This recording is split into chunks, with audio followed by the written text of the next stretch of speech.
મારું નામ રાઠોડ રાજ. હું ડેલ્ટા સ્કૂલનો વિદ્યાર્થી ધોરણ 9 માં અભ્યાસ કરું છું. આજે તમારી સમક્ષ એક રસપ્રદ માહિતી લઈને આવ્યો છું. તમે સૌ શાંતિપૂર્વક સાંભળો. આપણે આજે સંસદની રચના વિશે જોઈશું.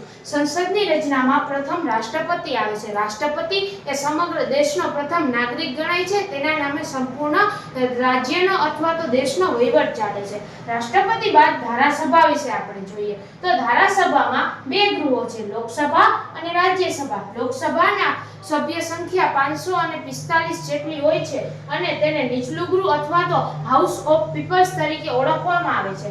રાજ્યસભામાં 12 સભ્યોની નિમણૂક રાષ્ટ્રપતિ દ્વારા કરવામાં આવે છે. તેને ઉપલું ગૃહ અથવા તો કાઉન્સિલ ઓફ સ્ટેટ્સ તરીકે કહેવામાં આવે છે. તો હવે આપણે કારોબારી વિશે માહિતી મારો મિત્ર ઓમ જણાવશે.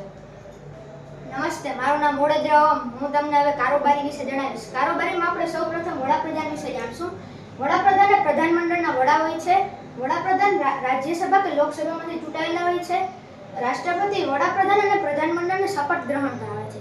તો હું હવે મારા મિત્ર રાઠોડને વિનંતી કરીશ કે તે ન્યાયતંત્ર વિશે જણાવે. હા, તો આપણે ધારાસભા અને કારોબારી બંને વિશે માહિતી મેળવી તેવી જ એક ત્રીજું અંગ છે ન્યાયતંત્ર. ન્યાયતંત્રમાં સર્વોચ્ચ અદાલત, વડી અદાલત, જિલ્લા અદાલત અને તાલુકા અદાલત આવેલી હોય છે. દરેક તાલુકામાં એક તાલુકા અદાલત હોય છે, જિલ્લામાં એક જિલ્લા અદાલત હોય છે અને વડી અદાલત એ સમગ્ર રાજ્ય વચ્ચે એક આવેલી હોય છે. આપણા રાજ્યની વડી અદાલત અમદાવાદ શહેરમાં આવેલી છે અને સર્વોચ્ચ અદાલત આપણી ભારતની સર્વોચ્ચ અદાલત દિલ્હીમાં આવેલી છે અને સર્વોચ્ચ અદાલતનો જે ફેસલો હોય છે તે અંતિમ ફેસલો ગણાય છે. તેના સામે ક્યાંય ચુકાદો કે કંઈ આપી શકાતું નથી. તો આજે આપણે સંપૂર્ણ સંસદની રચના વિશે માહિતી મેળવી અને તમે સાંભળી તે બદલ તમારો આભાર. નમસ્તે.